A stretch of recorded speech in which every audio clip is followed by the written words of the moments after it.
this afternoon or morning, depending on where you are in the world, on teaching students with autism how to ride a two-wheeled bike. My name is Jen Bodiguel, and I am an occupational therapist in Calgary, Alberta, Canada. And I work at New Heights School, which is a school that is primarily for students on the autism spectrum. And we also have some students with similar learning styles. So a few years ago, I think 5 or 6 years ago, we sent out, I guess, just like a questionnaire to families to kind of get a feel for how many students were able to ride bikes and if that was an interest that families had. And the response was huge. We had way more students than I had expected who actually didn't know how to ride a bike and were really interested in doing that. And so that spring we ran a clinic and tried out some different approaches and found something that worked for all but one of the students. And that student tried again the following year and was able to get it. So we've been offering a biking course for the students at New Heights every spring since then, and it's been really successful. And I'm just excited to share with you guys what we do, and hopefully it'll work for some of your students or children. So I'm going to start with the plan, because everybody likes a good plan. And so today I'm going to be talking in my first section about the benefits of exercise and of biking in particular for kids with ASD.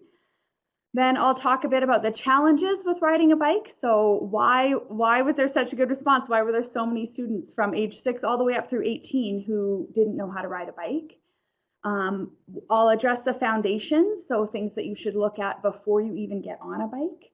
And then finally, in section 4, I'll give you the practical kind of tips that we have learned and that some other people are doing as well on learning how to bike.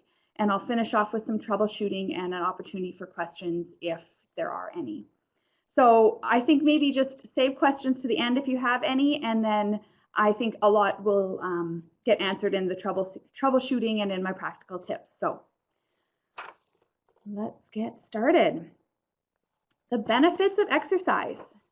So I'm from Canada, and we have an organization up here called Participation. It's a nonprofit organization that tries to get Canadians moving and up off the couch, but they recently released their 2018 report card, and it included a statement from experts in the field of pediatric neuroscience and exercise science, and it reads, "For better brain health, all children and youth should be physically active on a regular basis.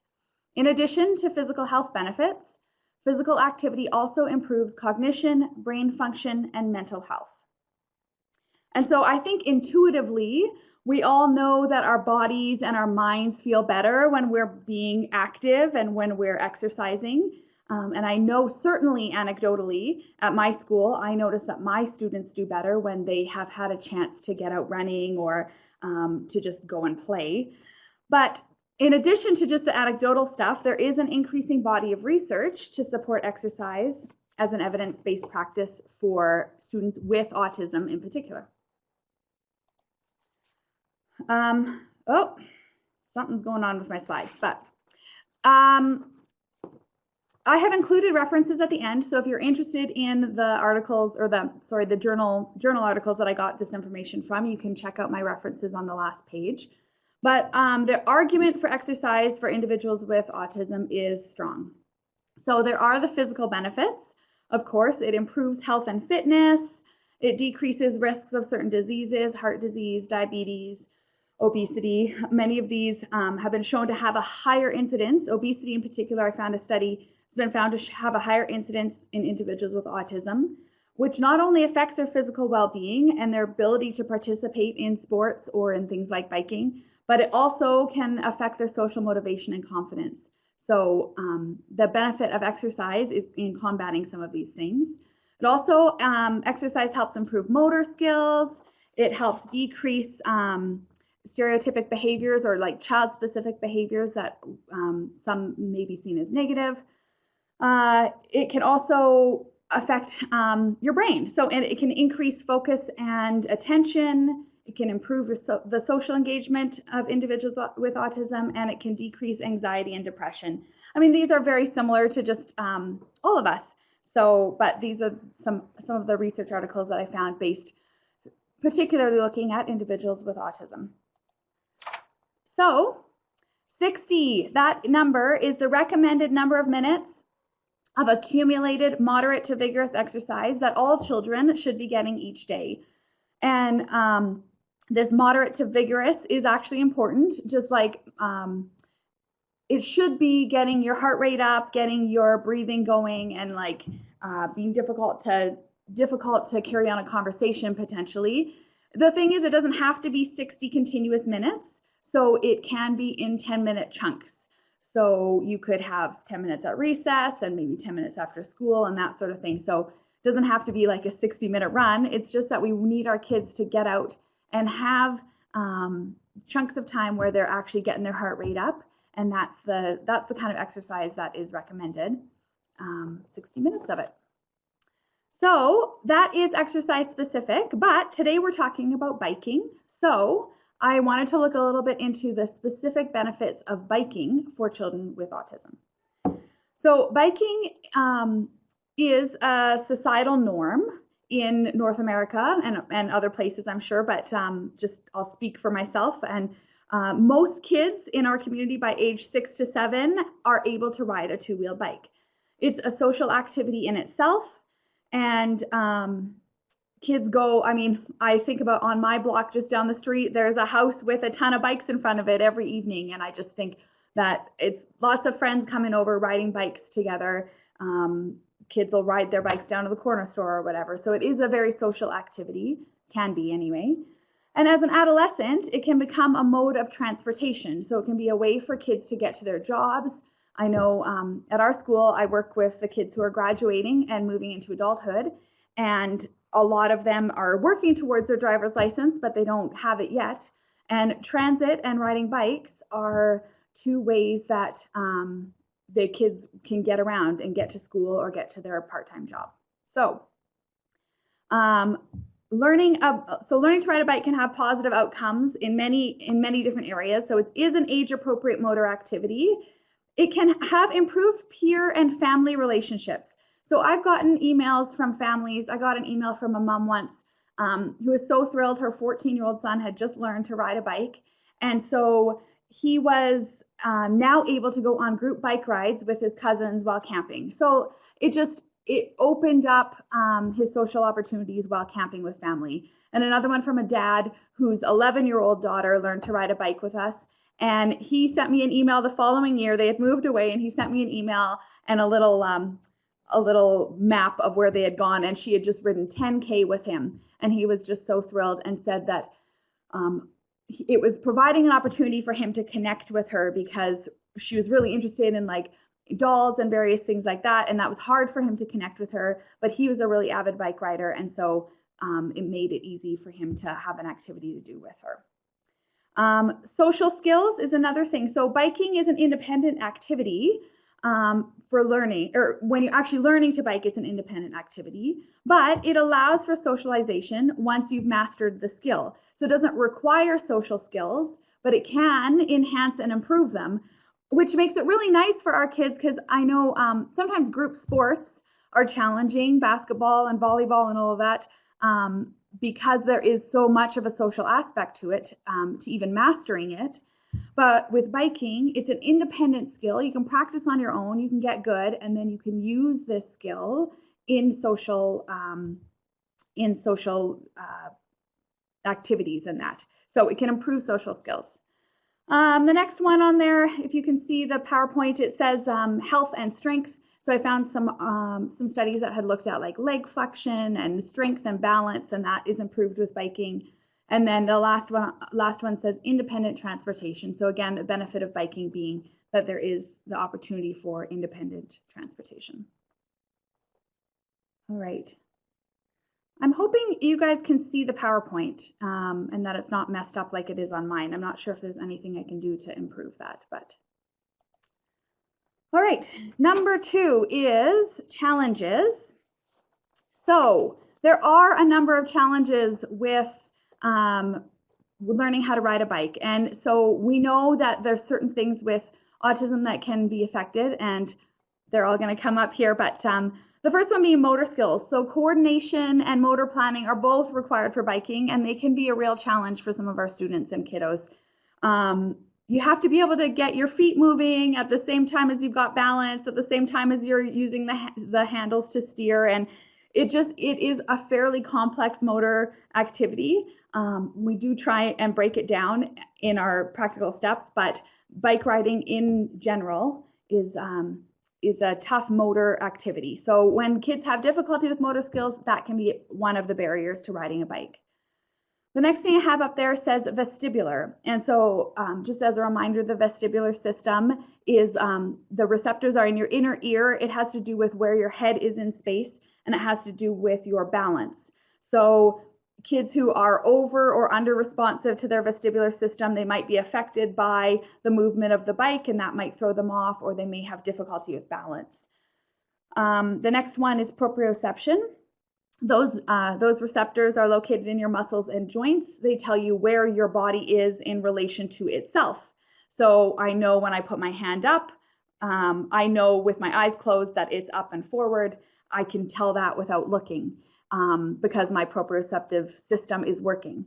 And so in relation to biking, we have to move our feet and know which way they're going, which direction they're going, without looking at them. If you have to look because your proprioceptive system isn't working as well, you're going to end up falling over. It's really tough to learn how to bike if you can't feel where your feet are and without looking at them.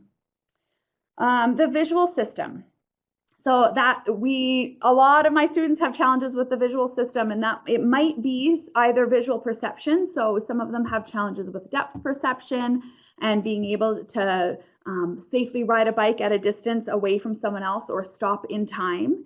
So that can be something. Also, your visual system is really tied to your vestibular system. So if you have difficulties with your visual system, it can affect your balance. I know, our feeling of balance is way easier when our visual system is working well. Most commonly, I've actually found that students who have visual, who are really like stimulated by visual things, it can be really, really distracting when they're learning to ride a bike. So we have one student who really loves the look of leaves, he loves to walk by leaves or look at the sun and the wind and the leaves moving. And so riding a bike outside is really tricky because he's constantly turning his head to look at the leaves. And as most of you probably know, when you're riding a bike, same with driving a car, wherever you look is likely where you're going to turn. And so especially when we're learning. And so learning to ride a bike has been a challenge because he can't stay focused on what's in front of him. He's really interested in the stimuli that's going on all around him. So the next one on there is emotional memory. So emotional memory has to do with what emotion is associated with something that happened in the past. And so emotional memory is really, really strong and powerful. And when a student or when a child has had a bad experience with biking, which a lot of ours had, the idea of biking brought up a lot of memories and a lot of emotions that were negative. And so parents have said, I tried when they were younger and they refuse now to try it because they fell once or I got upset or whatever happened, and it just ended up being a negative experience. So the final one on the challenges I've got is fear or anxiety. And so even if they don't have a previous negative experience with biking, it's still, the older we get, it feels like the farther we have to fall. And so I don't know if any of you have tried learning a new motor skill as an adult, but it is terrifying. And even as a 14, 15, 18-year-old, you're a lot taller and it is a lot farther to fall to the ground. And a lot of the students at our school have had anxiety over falling, and that's been what has kept them from trying. So we're going to talk a little bit about how we can help to minimize and overcome those challenges. Section 3, foundations. So before we even get started on biking, we need to recognize that not everyone is going to be ready to learn how to bike. there do need to be some things in place in order for them to be able to learn how to ride a bike. And the first thing that we need to think about is emotional regulation. So emotional regulation is our ability to, I guess I've got a little picture here, but our ability to maintain a balance throughout our day of our level of arousal and emotional, the level of our emotions. Basically, we want to come back to the middle. We want to come back to kind of the just right part throughout our day. And so we don't want to be on an extreme positive or negative emotion at any time. We also don't want to be really, really under aroused and really like bored and tired and that sort of thing throughout our day. So when you're, even as you're watching this webinar, you're probably feeling a little bit maybe warm, maybe bored, maybe tired, and you're probably trying to do something to maintain your focus and that sort of thing. Maybe you're drinking water, maybe you're clicking a pen or something. These are things you're doing to help regulate that bored emotion and help stay focused on what I'm talking about. For our kids with biking especially, it can be really fear or anxiety producing, especially if it's a new thing, obviously. And so that emotion, if we don't have some strategies to regulate that emotion, it can just be too much. And our kids can have a real hard time being available for learning and available for focusing. So just with that, we need to remember to have the just right challenge. And so we want to approach biking at a pace that's right for our kids, for that one specific kid, and in a way that they are able to feel confident and able to remain emotionally regulated. So if you are noticing that your child is starting to become worked up and you know that they have difficulties with emotional regulation, I would recommend taking a step back and maybe just saying, okay, let's stop biking for this moment. And just trying to maintain that, that balance. Okay. So emotional regulation and building rapport. So kind of back to what I had said earlier about how parents often tried to teach the kids to ride a bike when they were 5 or 6 and it didn't work. Kids got upset or parents got upset or whatever happened and it just didn't work. One of the things that I recommend is having a new face try to teach your kid to ride a bike. So a couple suggestions of who that could be. Maybe an aunt or an uncle who has a good relationship with them. Maybe your OT or PT would be a good ask, or your developmental aide, developmental assistant if they've got good rapport. If you are a professional watching this and you're looking for some tips to teach your students or clients how to ride bikes, obviously ensuring that you've got that rapport built with them, you've got that trust and that relationship, because bike riding is a challenging and a bit of a scary activity. And so for you to be asking them to do things, you need to have that relationship, and it needs to be a positive one before you even go into it. So if that means that you spend the first couple sessions just playing games and throwing things over the bike and having the bike present but hardly even touching it just to build that trust, then that's an important thing to do. I think that like 90% of the success that we have had with riding bikes is because it was a new face doing it. And I've been around the school for many years. They know who I am. I've built rapport with them. And so it was it was easier for me to find that just right challenge and to be able to ask them to do things that were maybe harder than a parent would have been able to ask them to do in that moment.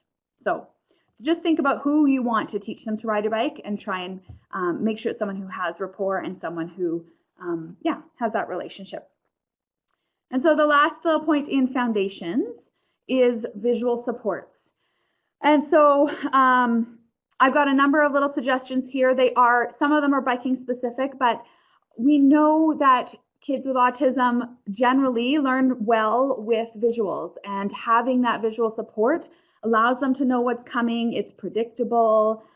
They can see it and they can understand it better. So some of the suggestions that I have for that are having a checklist or a plan.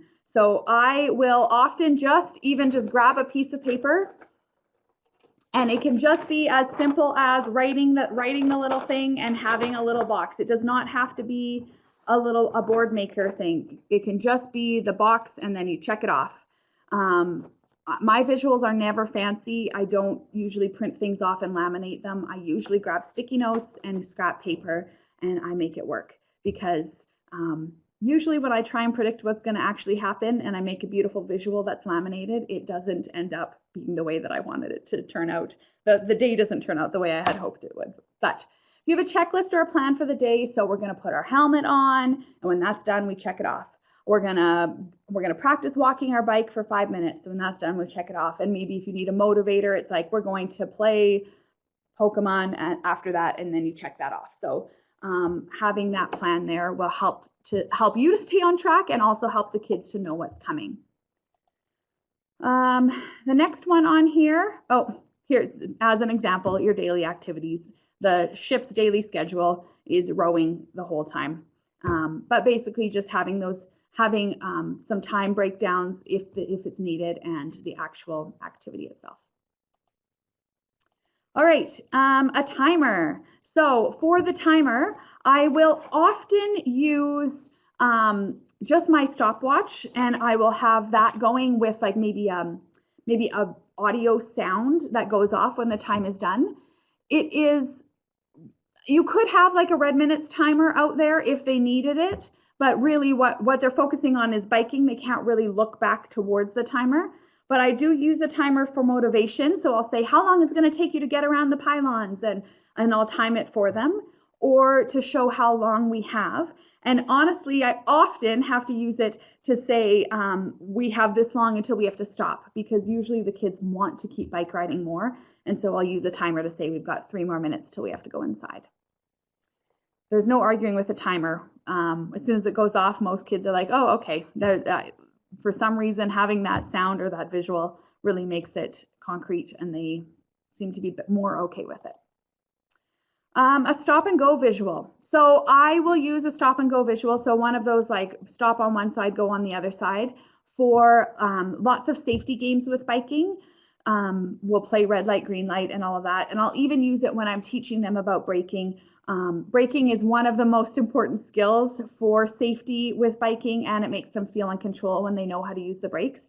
So I would just, if you're going to start with biking, make yourself a stop and go visual and have it there. You will use it at some point. Visual supports, you're going to want pylons and sidewalk chalk to define your area. It's just a great visual cue of where to go when you end up doing obstacle courses and are practicing turns and that sort of thing. I have tried just saying like, oh, there's a line on the sidewalk there, tried writing to that line, but I find it better to have like a really bright visual thing like a pylon, or a very clear line, maybe even with the word stop written on the sidewalk. A contingency plan is my last one here, or a contingency a map. This is basically mapping out future possibilities based on the child's actions. This isn't biking specific. I use this all the time, but it works well with biking as well. It could be as simple as a first then if that's where your kid was at, or it can be more complicated, like I'll sometimes use a social behavior map from Michelle Garcia Winner, if you're not familiar with that and social thinking. But I'll often, again, grab a piece of paper or some sticky notes. And I did this just the other day with our grade 1s. We did a biking safety day, and then we went on a short bike ride to a nearby ice cream shop. And so I had 2 options. So the map always includes 2 options. So the first one, I literally drew a stick figure of a bike, of an ear, of like, I think a stop sign or something, and put a little box around it with an arrow.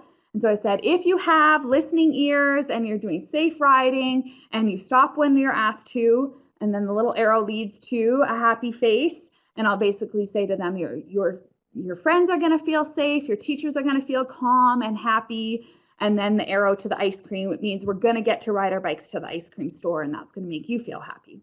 And then on the same piece of paper, I'll have a picture of maybe a bike on the ground and maybe a stop with an X through it, and a not listening and that sort of thing. And so I'll have that. And so it's like, if you're not following the rules, if you're not being safe, and then an arrow to maybe an upset face, I'll say it'll make your friends feel unsafe. It'll make your teachers feel upset and worried. And that will mean that we don't get to go for ice cream, or we have to walk to ice cream instead of riding our bikes.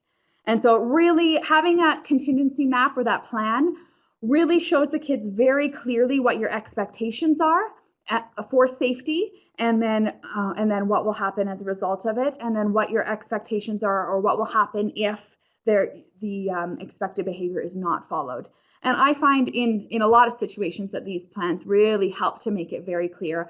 I know that this is going to happen if I behave this way. I know that this is going to happen if I behave this way. So I have found that useful in teaching bike riding as well as other things. All right, we're finally there. Section 4, learning how to bike. So this is going to be the really practical stuff. I've got some videos and things to show you how we actually go about teaching the kids how to learn to bike. So the first thing you're going to do is choose a bike. And there are so many bikes out there, and all different sizes, different wheel sizes, different frame sizes, all sorts of things. So you want to think first and foremost about the size of your bike. It needs to fit. And so I recommend to parents that they go to a bike shop and that they try with their child, that they get on a whole bunch of different bikes and get a recommendation from that bike shop. I usually recommend that they then buy it off of a secondhand like Kijiji or Craigslist or something, but you can buy it wherever you want. But the bike shops are really helpful for figuring out what size you want. And so larger bikes are easier to ride. Like if you think about had the circus, the clown on the little bike with his knees up to his ears, that's what some of the kids have looked like when parents have sent in like a sibling's bike or something like that. So you do want a bike that's big enough for them, but for learning, the seat needs to go down far enough that both their feet can sit flat on the ground.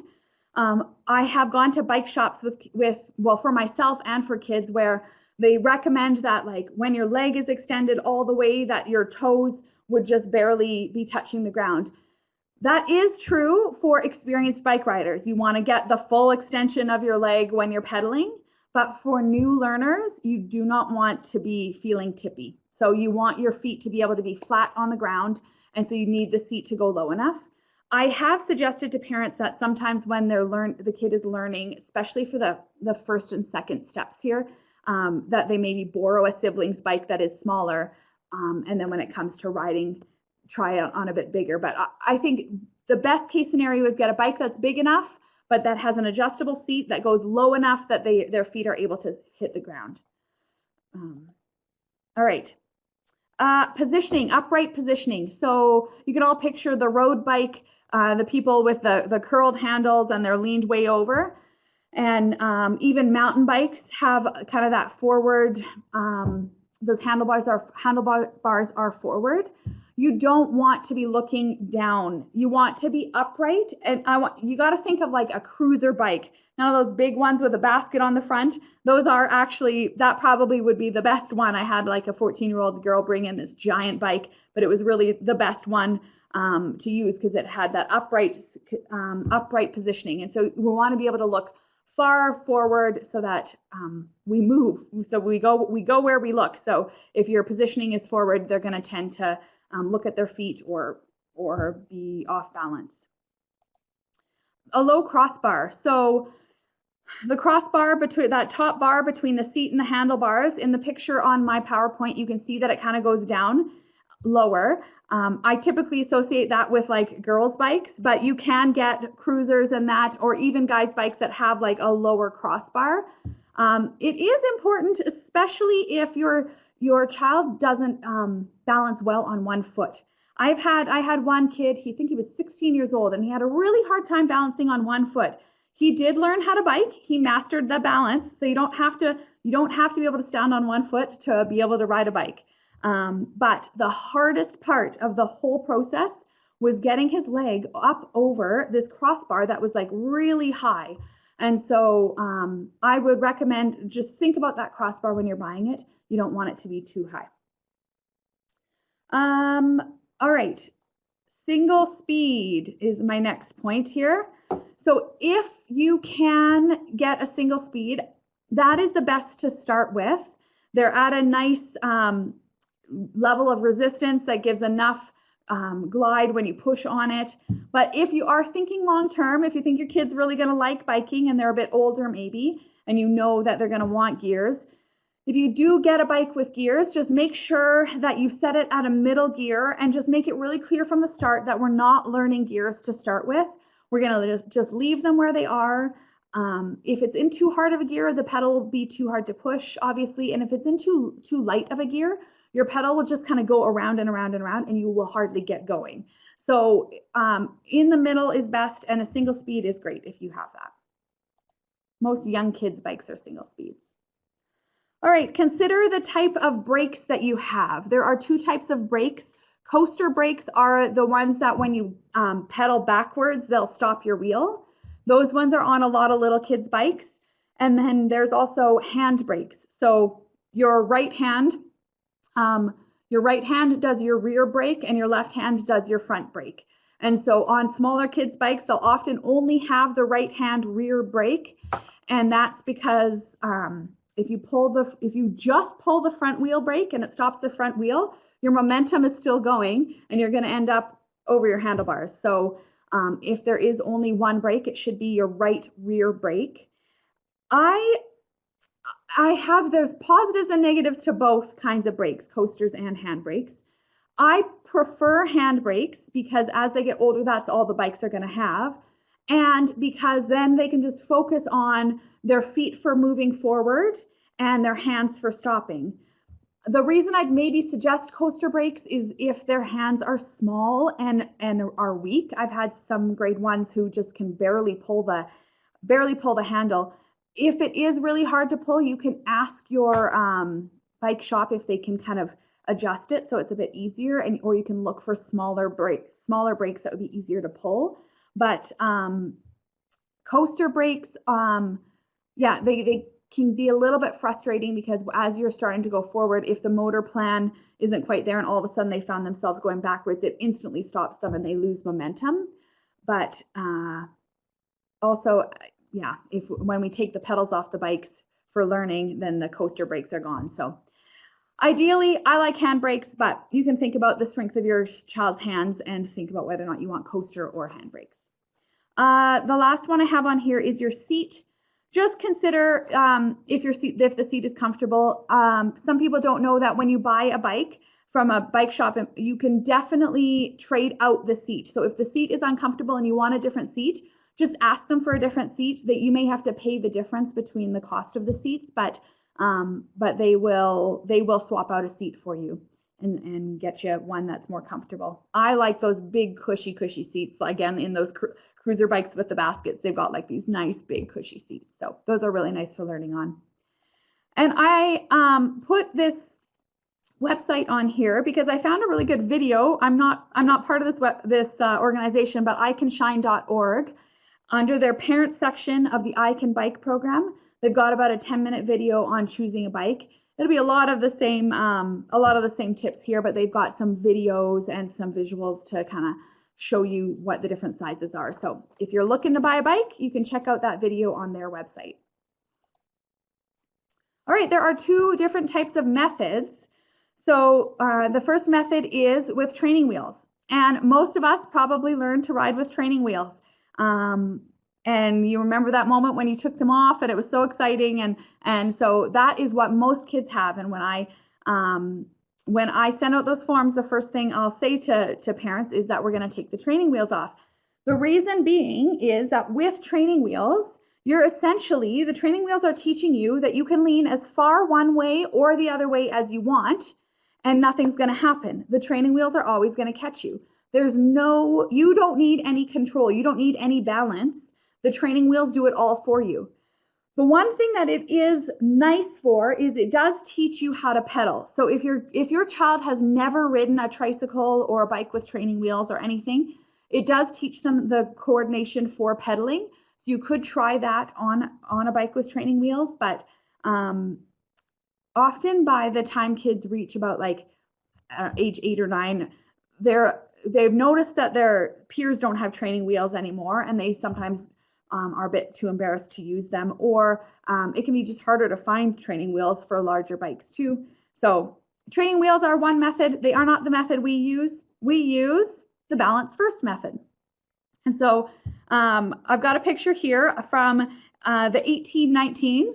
It was the first invention of the dandy horse, it's called. It was a two-wheeled vehicle that they made, and they would sit on top of it and use their feet to propel it. And it was kind of, the start of the bicycle, but with no pedals. And so in the 1860s, they added the crank and the pedals, and it became a bike. And but that was kind of the first balance bike that was out there. And we moved away from it, went to training wheels, but now they're really coming back. And I'm sure you've all seen Strider bikes. Strider's a brand, but glide bikes or balance bikes for young kids. My 2-year-old nephew is riding a Strider bike, and they're very popular for that age group. Now, they're harder to find for older kids, and you have to pay more money for them. But in reality, and what we do is we just turn your bike into a balance bike by removing the pedals. So that's the number one step. First step, take those training wheels off. Second step, remove the pedals. And you can do that. You need to get yourself a bike wrench, or I guess probably a normal wrench would work too, but the bike wrench fits on the little screw that screws the pedal on, and then you just screw it off. And I've got a little visual on here. One thing that's important to note is that your left pedal is threaded the opposite of what you're used to. So most people know it's lefty loosey, righty tighty, but on your left pedal, it's left tight, right loose. And so you just have to remember that you're going to go clockwise to remove the left pedal to get that one off. Otherwise, you're going to be like reefing on it, and it's just going to be tightening more and more and more. All right, you got the pedals off. Do a quick safety check before you get started. And so you're going to check the height of the seat, which we already talked about. Feet should be reaching the ground. Tire inflation, make sure they're fill, not over full, but anyway, it doesn't matter as much, just as long as there's air in them for the learning. Make sure the brakes are working before you hop on there. You've got the pedals off, so if they are coaster brakes, we don't have brakes at this point, which is going to be okay because the feet are on the ground. But check for damage and wear on your bike, and make sure that you've got a helmet. It's mandatory here, at least for kids. Anyone under 18 is mandatory. But even as an adult, I always wear a helmet when I'm teaching them, just to help reinforce the practice for the kids. And then the last one I've got on here is closed-toed shoes, because the kids will often try and stop with their feet. So sandals might seem okay for walking your bike, but as soon as you get some speed and you go to stop, I have had toes ram into pavement, and it's not good. So I insist on kids wearing running shoes to learn how to ride a bike. All right, balance first method. So we are going to talk about the 3 steps: walk, glide, and ride. The first thing you're going to think about, you've got your bike, the pedals are off, the height is adjusted, and you are going to look for a space to use. So we are really lucky at our school. We have a parade square, and you can kind of see in those pictures that giant asphalt pad, and it is out in front of our school. It has a slight decline on one way, and then obviously a slight incline the other way, and it's just ideal for teaching biking. One thing I've also done is I've gone to like a school parking lot in the summertime, and I'll bring pylons and mark things out, but there's no traffic in there in the summertime, and so you can do that. Or if you wanted to find a big grassy park, you could.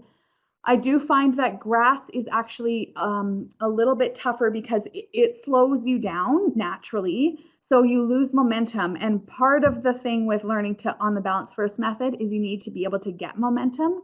And so unless there's a slight decline on your grass, the kid is going to have a hard time. But if they're really afraid of falling, grass is a lot softer to fall on. So it might be an idea. All right, first step is walk. So this is the first thing we do, and kids will be excited to jump on their bikes and get going. But it's important that they understand how to maneuver their bike first. So we've removed the pedals, which is important for this step. I know you're just walking beside, and actually I think on my picture I don't have the pedals removed, but you should have the pedals removed because otherwise I've had lots of shins get banged by pedals. So I like to set up an obstacle course for them. They can maneuver their bike around pylons and that sort of thing, or you could use a chalk line if you wanted for them to follow. Here's some of the kids following the pylons. It also allows them to practice braking if they've got hand brakes. So I'll still get them to go around. When I say stop, I'll ask them to pull their brakes, even though it's not necessary, but it just is a good practice there. And then this step usually only lasts for one session because they generally pick it up pretty quick and they're good. But if they need more, make sure that you give it. If they're not looking confident moving their bike around, do it for another time. And I also, during this time, will usually have them practice. You kind of have to tip the bike a little bit to get your leg over often, especially if the crossbar is high. And that, again, is the challenging. So I'll get them to practice getting on, just standing on the bike, getting off, which side do you like better, that sort of thing. So that is our first step. It's pretty simple and usually pretty quick, but make sure you give it the time that it needs. The next step is gliding. So learning to glide is usually the most challenging part of the whole process. And so I'm going to break it down into smaller steps. The picture I have here on the screen is of the last step. And so you can see that the goal is to lift both your feet off the ground and balance while the bike is moving. So this is one of our students doing the last step of glide. She's just about ready to put those pedals back on and start pedaling. So the first step in learning to glide is walking on top of your bike. So we've been walking beside it. Now we're going to get on and we're going to walk on top of the bike. I have a short video here, and it's of one of our students trying this out for the first time. And you'll notice that he's pretty much standing, even in this photo, you can see he's pretty much standing right over top of the bike. And so partway through the video, you'll hear the teacher say to put his bum on the seat. And I would encourage him to do that eventually, but that will usually happen naturally. It's okay if at first they're kind of hovering above the seat and just walking. They're still getting used to maneuvering things. And over time, they should naturally sit back and transfer their weight onto the seat. If that isn't happening, one tip is to just kind of raise the seat a little bit more so that it's just right there. He could basically feel it under his bum. Right here, I think in this picture, his seat is maybe just a little low. Sometimes it can feel nerve-wracking to shift your weight back and sit down on the bike. But eventually, they should get to the point where most of their weight is on the seat and they're walking with their feet to gain momentum. But I'll just show you this first little video. Just it is right here.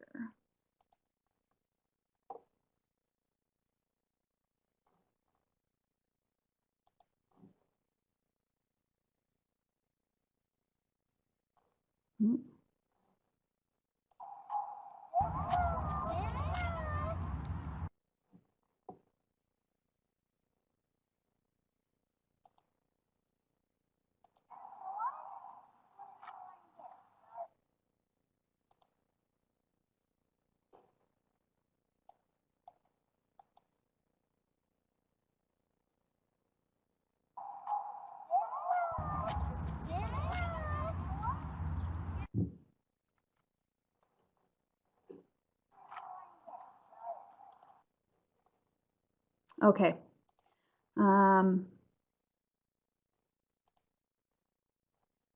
Uh-oh. Let's see here.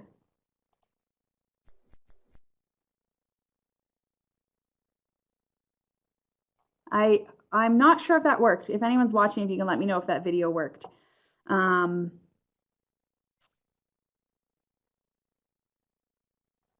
Part of it anyway. I think it was glitching, but you got the gist of it anyway. And so you could kind of see he was walking over top of the bike. That's the idea there. Yeah, that's okay. I'll let it load a little bit better next time. I've got a few more coming and hopefully they'll load. But so once they're at the point where their weight is in the seat and they're walking with their feet to gain momentum, they'll always have, as they're gaining momentum, they'll always have a foot there to stop them if they start to tip. So they're going to get better, they're going to get less tippy, but they always have a foot there. And so The goal in this method is that they take it at a pace that makes them feel confident and comfortable the whole time. I tell parents when I'm starting out that I don't guarantee no falls, but that I rarely have them. I think I've had one minor knee skinned in all of the years and all the students I've been doing this with. So it is really successful, and they don't have many falls when they go at a pace that's comfortable for them. So this can be one of the longest phases. You know that you will know that you're ready for the next phase when they're able to gain momentum. And it's a bit scary to gain speed and momentum. I always remind them to use their hand brakes there. But I'm also usually walking beside them. So if they're really uncertain and really scared of gaining momentum, I'll just tell them that if they need to stop, they can just say stop, and I will grab the handlebars. Or if I've asked them and gotten their permission, I would maybe grab their shoulders if I was a family member and felt comfortable with that. But I can at least grab the bike and stop them, and then they can feel a bit more confident getting some momentum there. So once they're gliding with one foot, the next step is to push and glide with 2 feet. I've heard some people call it like the frog push, 2-foot push, 2-foot glide or whatever. I usually just say push and glide, and just kind of try and get that in their mind of just using their 2 feet to push and glide and lift those feet over and over again. So I'm going to try another video real quick just to show you what that looks like. And this student is going quite slowly, but you can kind of see she's got good control and she's modeling it well. So give that a second.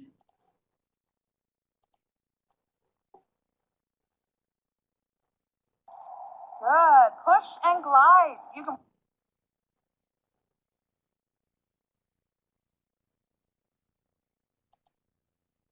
push again and lift those feet.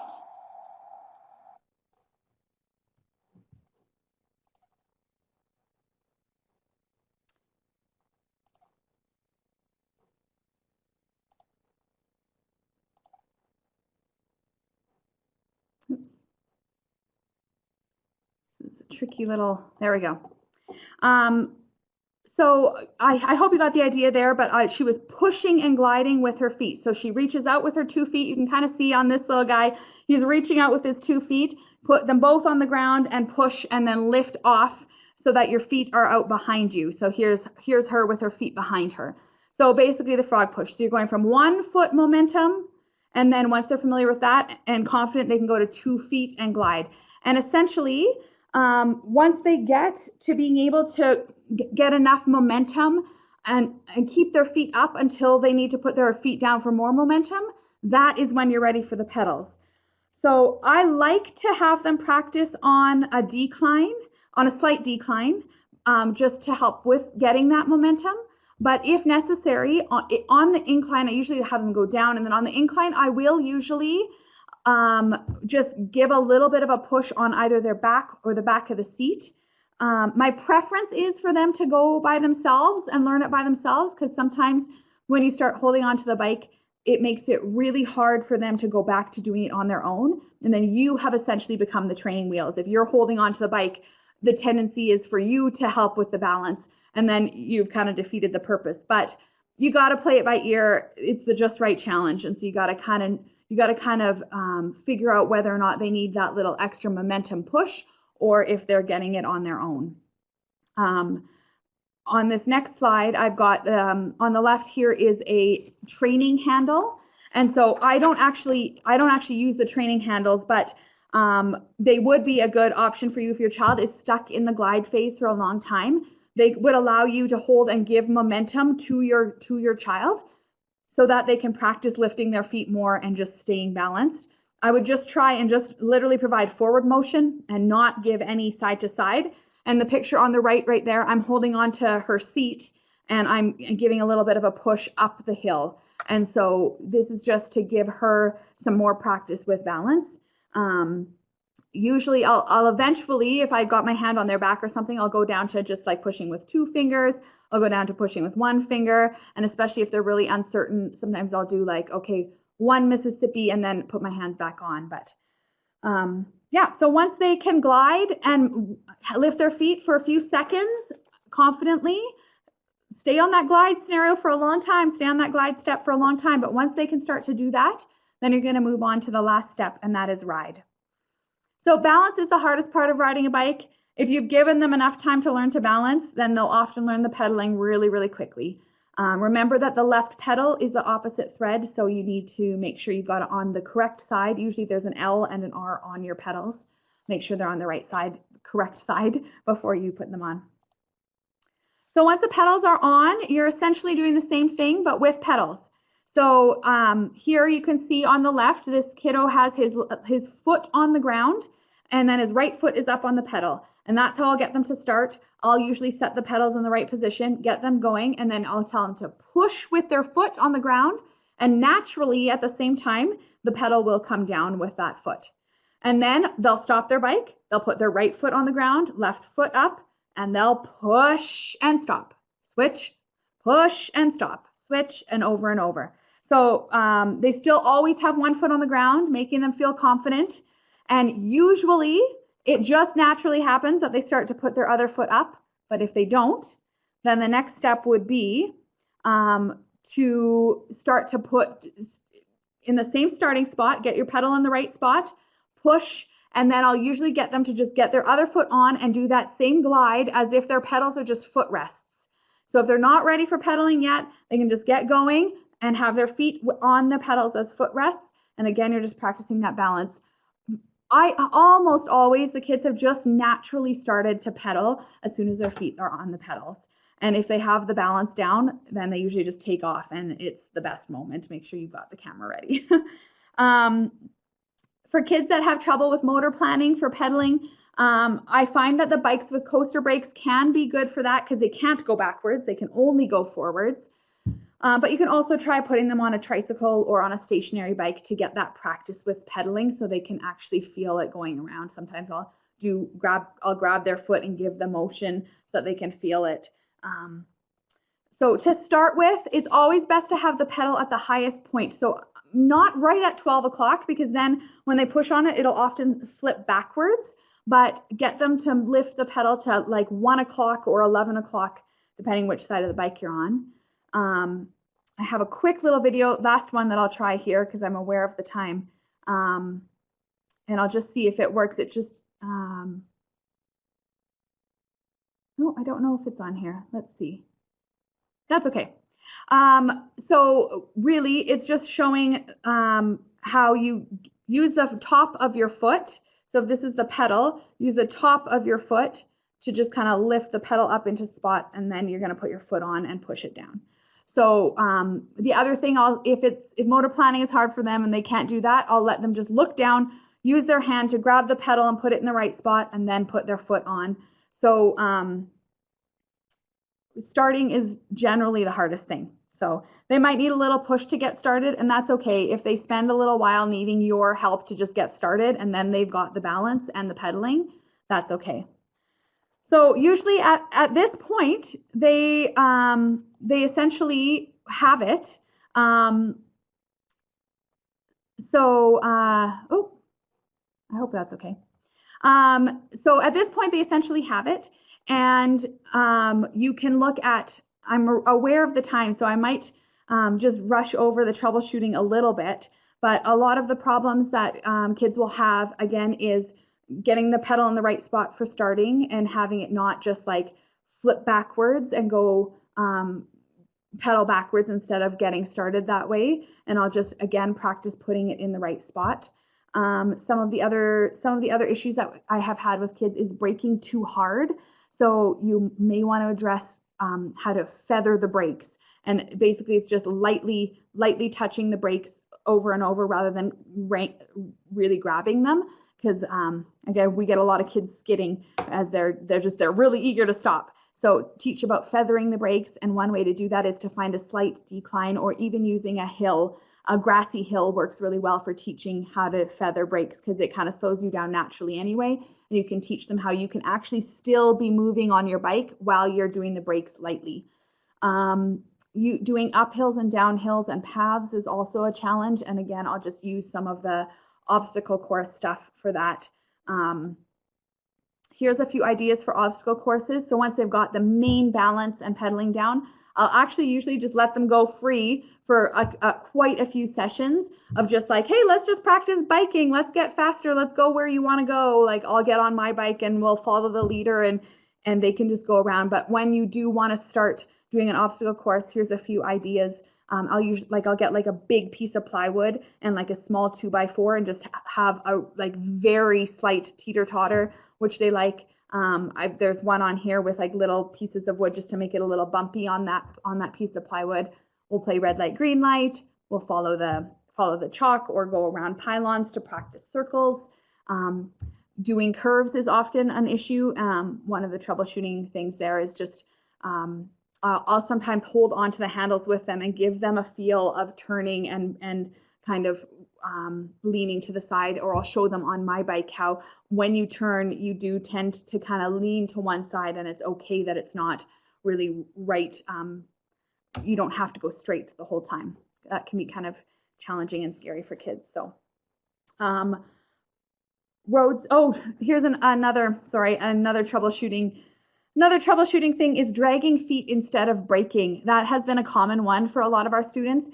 They will get going really fast, and instead of using the brakes, they'll take their feet off of their coaster brakes and just like drag their feet or get this panicked look on their face. And I'm constantly saying like, feet on pedals.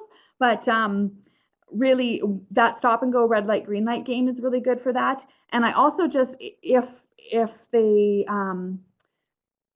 can get the logic of understanding why there's the dangers of using your feet, I'll usually just explain that to them and just say like, you could fall if you take your feet off the pedals when you're moving, you could fall. But that seems to be a really common one. So just practicing going slow and using brakes and that sort of thing. The reason they've got their feet off the pedals is because they're feeling out of control. And so I usually just remind them that when you're feeling scared, use the brakes. When you're feeling scared, use the brakes. And I just try and like really get that into them. Road safety is a whole nother topic. I've done a few days where we've done bike safety and like getting off your bike to cross the street and that. But there are courses, once your kid has the balance down, there are often courses offered through our City of Calgary and through university programs and that they have like kids learn to bike programs, and usually they want the kid to be able to balance. But once they can balance, they will teach them some of the road safety, some of the turning and that sort of thing. And so I usually recommend to parents, once we have taught them the balance part of it and pedaling, and they're able to go able to follow general directions and follow a general path, I'll recommend that they sign up for a program that will teach more advanced biking skills. So I think that is it. I hope I didn't rush through that last bit too much, and that there was some answers to maybe some of your troubleshooting things that have come up. If you have anything, I'm open to questions right now for the last few minutes, but I think what I usually say to parents is to just get out there. The practice is important, and just to stay on the same stay on the same step for as long as you need to. If you are on the glide step for a whole summer, that is okay. That is a good thing. If kids are feeling confident and they want to get out on their bike and they're on that glide step and they want their feet down on the ground and they want to just treat it like a glide bike, I think that's awesome. And they're still out on their bike. And as they feel more confident, then that's when you can start to suggest that they add the pedals. But really, the Balance First method is about helping them gain confidence and helping them learn to ride a bike at a pace that's good for them and in a scenario where they're not having that fear and anxiety. So good luck with it. I hope that you guys have success as much as we have, and I'll just